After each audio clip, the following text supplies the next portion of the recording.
Everyone, welcome to my channel. So let's start करते हैं हम लोग मेज़रमेंट यूनिट से। लास्ट वीडियो में हमने डिस्कस किया था मेज़रमेंट यूनिट। यहाँ पे हमने कुछ स्टैंडर्ड फिजिकल क्वांटिटी की बात की थी। आज हम लोग पढ़ने वाले हैं कुछ और मेज़रमेंट यूनिट के बारे में। इसमें फर्स्ट ऑफ ऑल आ जाता है आपका mass and weight. Now what is mass? Mass क्या होता है? Amount of matter present in it, या फिर बोल सकते हैं बॉडी। किसी भी बॉडी में कितना मैटर प्रेजेंट है उसको हम लोग बोलेंगे मास। नाउ मास और वेट के बीच में डिफरेंस क्या रहता है? इसके बीच में डिफरेंस होता है कि जो वेट होता है उसमें हम लोग देखते हैं कि कितनी फोर्स किसी बॉडी पे अप्लाई हो रही है प्लस मास, या आप बोल सकते हो कि किसी बॉडी के अंदर कितना मैटर प्रेजेंट है मीन्स मास, और उस पर कितनी फोर्स लग रही है, दिस इज़ द वेट। ठीक है, तो ये दोनों के बीच का डिफरेंस आ जाएगा। मास में हम लोग देखते हैं कितना मैटर प्रेजेंट है, और जब वेट की बात करें तो वहाँ पे ये देखा जाता है कितनी फोर्स एक्ट कर रही है उस बॉडी पे। Okay, next. अब जो मास होता है हमारे पास वो हमेशा कांस्टेंट होता है, कभी भी वो चेंज नहीं होता। बट वेट जो है वो चेंज हो जाता है। क्यों? क्योंकि अलग अलग जगह पे जो आपको फोर्स दिखेगी, जो ग्रेविटेशनल फोर्स होगी वो अलग रहेगी। जैसे कि अगर हम लोग अर्थ प्लैनेट की बात करें वहाँ पे किसी भी बॉडी का वेट अलग होगा, और अगर हम लोग उसी बॉडी की बात मून पे करें तो उसका वेट जो है वो कम या ज़्यादा हो जाएगा। डिपेंड करेगा कि वहाँ पे फोर्स ऑफ ग्रेविटी कितनी है। क्लियर? नेक्स्ट हम बात करते हैं कि मास के जो यूनिट होते हैं वो क्या होते हैं। मास के यूनिट होते हैं केजी, या फिर अगर हमें कोई चीज़ बहुत ही कम क्वांटिटी में चाहिए तो वहाँ पे हम लोग मास के यूनिट ग्राम भी यूज़ करते हैं। जैसे कि लैब में अगर आपको कोई भी केमिकल रिएक्शन परफॉर्म करनी है, कोई भी एक्सपेरिमेंट करना है, तो वहाँ पे आप किसी भी सॉल्ट को या किसी भी केमिकल को केजी की फॉर्म में नहीं ले सकते, because it is a big unit. So वहाँ पे हम लोग ग्राम का यूज़ करते हैं। जो हमारे पास वेट होता है, वेट के जो यूनिट होते हैं वो होते हैं न्यूटन। बिकॉज वेट क्या होता है, वेट में फोर्स होती है, और फोर्स का फार्मूला रहता है mass into acceleration, and force के यूनिट होते हैं न्यूटन। दैट्स वाई वेट के जो यूनिट होंगे वो भी रहेंगे न्यूटन। आई होप यहाँ तक क्लियर होगा। नेक्स्ट हम लोग बात करते हैं वॉल्यूम की। अब वॉल्यूम क्या होता है? वॉल्यूम का मतलब होता है कैपेसिटी। अगर मैं बात करूँ कि एक बॉटल जो है उसके अंदर कितना वाटर आ सकता है, अब बोलोगे उसके अंदर 1 लीटर वाटर आ सकता है, तो वो उसकी कैपेसिटी को बता रहा है। जो बॉटल का वॉल्यूम रहेगा वो क्या रहेगा? 1 लीटर रहेगा। हम कह सकते हैं कि वॉल्यूम क्या होता है? वॉल्यूम कैपेसिटी होती है। जैसे मैंने यहाँ पे एक क्यूब ले रखा है, अगर मैं इसकी डायमेंशन की बात करूँ, दिस इज़ लेंथ, ये इसकी ब्रेथ है, और ये इसकी हाइट है। अब वॉल्यूम के यूनिट कैसे निकालेंगे? लेट्स सपोज कि इसकी लेंथ 1 यूनिट है, ब्रेथ इसकी 1 यूनिट है, और हाइट भी इसकी 1 यूनिट है। जो वॉल्यूम का फॉर्मूला रहता है वो होता है length into breadth into height. अगर उसकी लेंथ 1 मीटर है, ब्रेथ 1 मीटर है, हाइट 1 मीटर है, तो हम उसको इस तरीके से लिखेंगे। देन इसको कैलकुलेट करने के बाद हमारे पास 1 आएगा, और ये 3 टाइम्स m है, तो यहाँ पे बन जाएगा क्यूबिक मीटर। दैट्स वाई जो वॉल्यूम के यूनिट आपको मिलेंगे वो होंगे क्यूबिक मीटर। ऐसा यूनिट ऑफ वॉल्यूम क्या रहेगा? Cubic metre. अब हमारे पास क्या होता है कि वॉल्यूम के और भी बहुत सारे यूनिट्स आ जाते हैं, और जिनको हम अलग अलग फॉर्म में कन्वर्ट भी कर सकते हैं। जो मोस्ट कॉमन यूनिट्स वॉल्यूम के रहते हैं वो होता है cubic centimetre, cubic decimetre, litre and millilitre. Clear? अब हमारे पास अगर कोई पूछेगा कि 1 लीटर कितने मिलीलीटर के इक्वल होता है, तो 1 litre is equal to 1000 millilitre. And वहीं पे हम लोग 1 लीटर को 1000 क्यूबिक सेंटीमीटर भी बोल सकते हैं, या फिर ये 1 क्यूबिक डेसीमीटर के इक्वल भी होता है। और हमारे पास जो 1 ml रहेगा, 1 मिलीलीटर, वो 1 क्यूबिक सेंटीमीटर, या फिर उसको 1 cc भी हम बोल सकते हैं। क्लियर? अब अगर आपको कन्वर्ट करने के लिए बोला जाएगा कि 1 ml कितने लीटर के इक्वल होगा, तो कैसे कैलकुलेट करेंगे? मैंने आपको बताया कि 1 ml जो होता है हमारे पास वो होता है 1 लीटर जो होता है वो होता है 1000 ml के। अगर हमें 1 ml निकालना होगा तो ये इसके फ्रैक्शन में चला जाता है, और ये बन जाएगा हमारे पास 10⁻³ लीटर। एंड 1 क्यूबिक सेंटीमीटर जो है वो कितने लीटर के इक्वल होगा, तो ये मैंने आपको अभी बताया कि जो हमारे पास 1 क्यूबिक सेंटीमीटर है वो होता है 1 ml के इक्वल, और 1 ml जो होता है वो होता है कितने? 10⁻³ लीटर के इक्वल। तो ये भी रहेगा 1 cubic centimetre is equal to 10⁻³ litre. Same हम लोग अगर हमें 1 ml को क्यूबिक डेसीमीटर में कन्वर्ट करना होगा तो हम कर सकते हैं इसको, क्योंकि 1 ml is equal to 1 cubic centimetre. उसके साथ साथ हमने देखा था 1 litre is equal to 1000 litre, और अगर मैं बात करूँ 1 लीटर की, वो होता है 1 क्यूबिक डेसीमीटर के इक्वल। और अगर हमारे पास 1000 ml 1 लीटर के इक्वल है तो 1 ml जो होगा 10⁻³ लीटर के इक्वल होगा, और इसीलिए हमारे पास जो 1 ml होगा वो 10⁻³ क्यूबिक डेसीमीटर के इक्वल भी होगा। वैसे ही हम लोग कन्वर्ट कर सकते हैं 1 क्यूबिक सेंटीमीटर को भी 10⁻³ क्यूबिक डेसीमीटर में। ये जो मैंने ऊपर दे रखे हैं इन यूनिट को आप इन वैल्यूज़ को यूज़ करके अलग अलग यूनिट आप निकाल सकते हो। नेक्स्ट आता है हमारे पास डेंसिटी। What is density? आप छोटी क्लासेस से पढ़ते आ रहे होंगे। Density is the mass upon volume, और इसको डिनोट किया जाता है रो से, and mass is denoted by the capital M, और वॉल्यूम को B से डिनोट किया जाता है। ऐसा यूनिट जो मास के होते हैं वो रहते हैं हमारे पास kg पर क्यूबिक मीटर। मास के यूनिट होंगे kg और वॉल्यूम के होंगे क्यूबिक मीटर, तो हमारे पास जो ऐसा यूनिट होगा kg क्यूबिक पर क्यूबिक मीटर। यहाँ तक क्लियर है? नेक्स्ट हम लोग बात करेंगे टेम्परेचर के बारे में। नाउ क्या होता है टेम्परेचर? टेम्परेचर की बात करें अगर हम लोग तो क्या होता है टेम्परेचर कि कितना हॉटनेस है या कितनी कोल्डनेस है उसको डिग्री की फॉर्म में मेज़र करना इज़ द टेम्परेचर। अब टेम्परेचर को कैसे मेज़र किया जाता है? टेम्परेचर को मेज़र करने के लिए अलग अलग स्केल यूज़ किए जाते हैं, बट हम लोग अपनी जो सराउंडिंग में या अपनी बॉडी का टेम्परेचर चेक करते हैं वो with the help of thermometer check करते हैं। और जो SI यूनिट होते हैं टेम्परेचर के, दिस इज़ द केल्विन। क्या रहते हैं? केल्विन। तो टेम्परेचर को मेज़र करने के लिए हमारे पास 3 डिफरेंट टाइप्स के स्केल रहते हैं। एक होता है degree Celsius, second one is kelvin, and third one is Fahrenheit. Clear?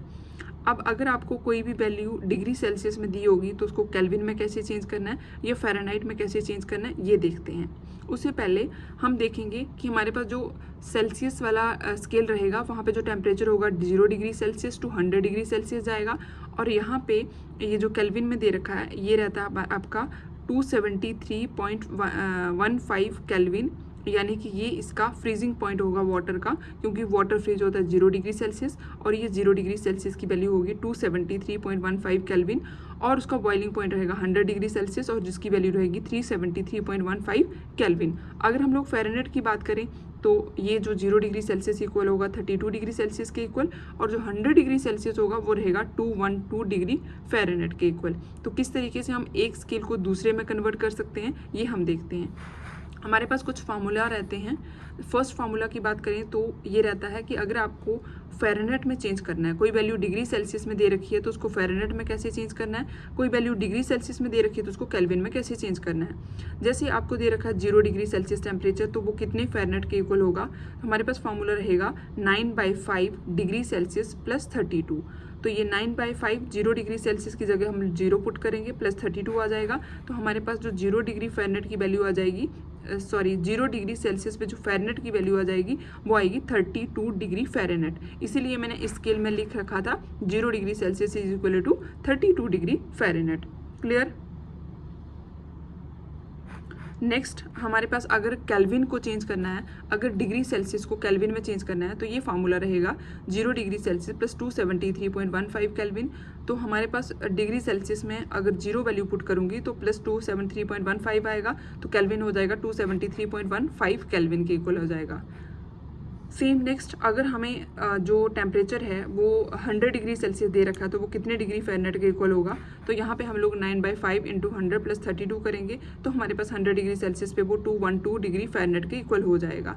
ठीक है, अब हमारे पास इसकी बात करें अगर हम लोग 100 डिग्री सेल्सियस को 100 डिग्री सेल्सियस कितने केल्विन के इक्वल होगा, तो हम क्या करेंगे यहाँ पे 0 डिग्री सेल्सियस की जगह पे 100 पुट करना है प्लस 273.15, तो हमारे पास जो 100 डिग्री सेल्सियस होगा वो कितने केल्विन के इक्वल होगा? 373.15 केल्विन के इक्वल आ जाएगा। तो बॉइलिंग पॉइंट ऑफ वाटर जो होता है वो कितना रहता है? 373.15 केल्विन आपको मिल जाएगा। इस तरीके से आप अलग अलग वैल्यूज़ डिग्री सेल्सियस की लेके उनको फ़ारेनहाइट या फिर उसको केल्विन में चेंज कर सकते हो।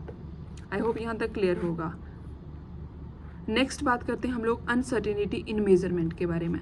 अनसर्टेनिटी इन मेजरमेंट की बात करूं तो इसका मतलब क्या हुआ कि हमारे पास क्या होता है कि कई बार वैल्यू इतनी ज़्यादा बड़ी होती है कि हम उसको एग्जैक्टली नहीं डिफाइन कर सकते, एग्जैक्टली नहीं बता सकते। अनसर्टेनिटी वर्ड का मतलब ये होता है नॉट डेफिनेट, जिसकी हम डेफिनेट वैल्यू नहीं बता सकते, तो उसको डेफिनेट बनाने के लिए हम लोग यूज़ करते हैं साइंटिफिक नोटेशंस। साइंटिफिक नोटेशंस में क्या होता है, इससे पहले आप ये जान लो कि साइंटिफिक नोटेशन का जो फार्मूला रहता है वो होता है capital N into 10⁻⁴ small n। Here capital N is the, यहाँ पे नंबर रहेंगे 1 से लेके 9 तक, और जो स्मॉल n होगा वो रहेगा एक्सपोनेंट। नाउ ये जो 1 से लेके 9 तक के नंबर होंगे ये सिंगल डिजिट नंबर होंगे जो हमारे डेसिमल के पहले आएंगे। 1 से लेके 9 के डिजिट होंगे वो सिंगल डिजिट नंबर होंगे जो हमारे पास डेसिमल के पहले आएंगे। ठीक है यहाँ तक।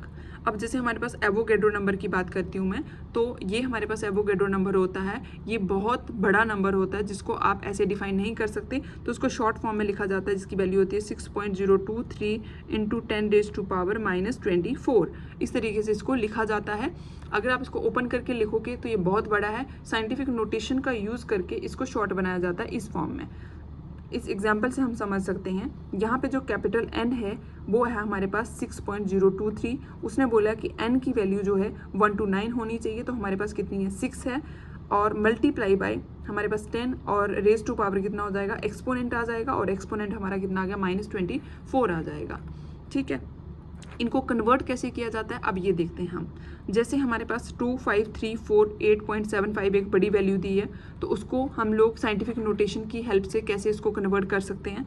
तो यहाँ पे क्या होता है, हमारे पास ये आपका डेसिमल यहाँ पे है, जब इसको आप लेफ्ट साइड शिफ्ट करोगे, लेफ्ट साइड आपको शिफ्ट इसलिए करना पड़ेगा क्योंकि साइंटिफिक नोटेशन के अकॉर्डिंग आपका जो डेसिमल है वो सिंगल डिजिट के बाद होना चाहिए, यानी कि 2 के बाद होना चाहिए। तो आपको इस डेसिमल को यहाँ पे लाना है, तो कितने डिजिट ये शिफ्ट करेगा, 1 2 3 4 डिजिट ये शिफ्ट करेगा। तो आपको 2.53485 इंटू 10⁻⁴ करना है। अगर डेसिमल जो है वो लेफ्ट साइड शिफ्ट होता है, तो हम जो 10 की पावर लेंगे, जो एक्सपोनेंट लेंगे वो पॉजिटिव होगा, और वहीं पे अगर डेसिमल आपका राइट साइड शिफ्ट होता है तो एक्सपोनेंट की जो पावर होगी वो नेगेटिव में होगी। क्लियर, मैंने लिखा है यहाँ पे decimal shift towards left, exponent become positive and vice versa. Clear, एक और एग्जांपल लेते हैं। जैसे यहाँ पे है 0.000785 अब यहाँ पे जो डेसिमल है इसको राइट साइड शिफ्ट करना है। राइट साइड शिफ्ट करने के लिए हमें इसको कितने डेसिमल जाना है, 1 2 3 4 5। हम इसको 5 डेसिमल शिफ्ट करके लेकर जा रहे हैं, लेकिन किस साइड जा रहे हैं, राइट साइड जा रहे हैं। तो राइट साइड जाने से इसकी जो वैल्यू होगी वो क्या होगी, नेगेटिव होगी। आई होप यहाँ तक सबको क्लियर हुआ होगा। अब हमारे पास जो डिफरेंट साइंटिफिक नोटेशंस को कैसे मल्टीप्लाई करना है हमने ये देख सकते हैं हम यहाँ पे। फर्स्ट ऑफ ऑल मैं आपको बताऊंगी कि मल्टीप्लाई कैसे करना है, और उसके लिए मैंने एक एग्जांपल ले रखी है 5.5 इंटू 10⁻⁸ इंटू 1.1 इंटू 10⁻⁻²। तो यहाँ पे क्या करेंगे हम लोग, फर्स्ट ऑफ ऑल 5.5 इंटू 1.1 करेंगे, इंटू यहाँ पे क्या होता है, यहाँ पे 10⁻8 है और ये 10⁻⁻² है, दोनों आपस में मल्टीप्लाई में है। जब भी ये मल्टीप्लाई में होंगे तो इनकी पावर्स जो होंगी वो ऐड हो जाएंगी। 8 - 2 कितना हो जाएगा, 6 हो जाएगा, और 5.5 को 1.1 से मल्टीप्लाई करने पर आपका आएगा 6.05 इंटू 10⁻⁶। ये साइंटिफिक नोटेशन की फॉर्म में आ गया। उसने बोला है साइंटिफिक नोटेशन में क्या बोला जाता है कि जो डेसिमल होगा वो सिंगल डिजिट के बाद में आना चाहिए, तो यहाँ पे सिंगल डिजिट के बाद में आ रहा है, दैट्स वाई साइंटिफिक नोटेशंस को फॉलो कर रहा है। सेकेंड एग्जाम्पल की बात करते हैं हम लोग 6.9 इंटू 10⁻⁷ इंटू 5.5 इंटू 10⁻8। अब यहाँ पे ये जो 10 वाली टर्म है इनको अलग कर लो और ये वाली अलग कर लो। 6.9 को अगर मैं 5.5 से मल्टीप्लाई करती हूँ तो मेरे पास आता है 37.95 मल्टीप्लाई बाय, यहाँ पे मैंने बताया जब हमारे पास बेस सेम होते हैं तो हम पावर्स को ऐड कर देते हैं। यहाँ पे 10⁻7 है और यहाँ पे 10⁻8 है, 7 और 8 कितना हो जाएगा 15। तो हमारे पास जो आंसर आ रहा है 37.95 into 10⁻15। But according to scientific notation आपका डेसिमल फर्स्ट डिजिट के बाद में होना चाहिए, यहाँ पे सेकंड डिजिट के बाद में, तो हम इस डेसिमल को यहाँ पे एक लेफ्ट साइड शिफ्ट करेंगे। जब भी हम लेफ्ट साइड शिफ्ट करते हैं तो पावर क्या होती है, माइनस होती है, प्लस होती है। तो यहाँ पे 10⁻15 था और एक लेफ्ट साइड शिफ्ट करने से प्लस होने से ये कितना हो गया 10⁻16 हो गया। आई होप यहाँ तक क्लियर होगा।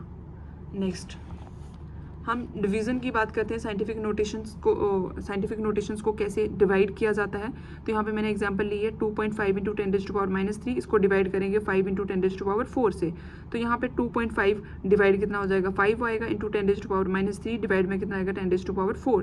जब हमने इसको इससे डिवाइड किया हमारे पास 0.5 आ रहा है, इंटू 10⁻, यहाँ पे प्लस का 4 है, ऊपर जाके माइनस का 4 हो जाएगा, 3 और 4 कितना हो जाएगा -7। तो यहाँ पे 5 इंटू 10⁻⁻ कितना हो जाएगा -7 हो जाएगा। बट यहाँ पे मैंने ये जो डेसिमल है इसको राइट साइड शिफ्ट किया। राइट साइड शिफ्ट करने से 10 की पावर जो होगी -1 हो जाएगी, और जब -7 और -1 को हम लोग कैलकुलेट करेंगे तो हमारे पास कितना आएगा -8 आएगा। क्लियर। नेक्स्ट एग्जांपल की बात करूँ 2.6 इंटू 10⁻⁴ इसको डिवाइड करना है 2 इंटू 10⁻⁵। तो इसको कैलकुलेट करने के बाद जो मेरे पास आंसर आ रहा है 1.3 इंटू 10⁻1 आ रहा है। ये सारी कैलकुलेशन मैं आपको इसलिए बता रही हूँ क्योंकि आगे जो आपके केमिस्ट्री या फिजिक्स में जितने भी न्यूमेरिकल्स होंगे वो सब इन्हीं पे बेस्ड होंगे। अगर आपको ये साइंटिफिक नोटेशंस की अच्छे से नॉलेज होगी, अच्छे से कैलकुलेट करना आती होगी, तो आप उसकी जो फाइनल वैल्यू होगी न्यूमेरिकल होंगे उनको ईजिली कैलकुलेट कर पाओगे। नेक्स्ट आता है ऐड किस तरीके से करेंगे। इसमें भी कुछ ज़्यादा नहीं करना आपने। 3.85 जैसे मैंने एग्जांपल लिया 3.85 इंटू 10⁻³ प्लस 3.15 इंटू 10⁻²। तो यहाँ पे जो 10 वाली टर्म्स हैं उनको अलग कर लो और बाकी की जो है उनको अलग कर लो। तो यहाँ पे क्या हो रहा है हमारे पास ये 3 लिया हुआ है, यहाँ पे 10⁻³ है, यहाँ पे 10⁻³ इसको कॉमन लिया, 3.85 प्लस 0.315 आ जाएगा, इन दोनों को प्लस कर लेंगे तो हमारे पास आ जाएगा 4.165 इंटू 10⁻3। ठीक है, इस तरीके से आता है। नेक्स्ट आता है हमारे पास सब्ट्रैक्शन किस तरीके से करेंगे हम लोग। तो यहाँ पे भी कुछ ऐसा ही लेना है हमने। यहाँ पे ये पावर सेम है, यहाँ पे 10⁻² ले रखा है, यहाँ पे भी 10⁻² है, यहाँ पे भी 10⁻² है। अगर इसकी पावर सेम है तो आप इसको कॉमन ले लो और आपके पास आ जाएगा 4.85 माइनस 3.5। 4.85 में से जब 3.5 को माइनस किया तो आगे वैल्यू आती है 1.35 इंटू 10⁻²। आई होप यहाँ तक क्लियर हो गया होगा सबको किस तरीके से साइंटिफिक नोटेशन को हमने यूज़ करना है और फाइनल वैल्यू को कैलकुलेट करना है। वीडियो कैसी लगी कमेंट में ज़रूर बताएं। मिलते हैं नेक्स्ट लेक्चर में। Till then bye bye, take care.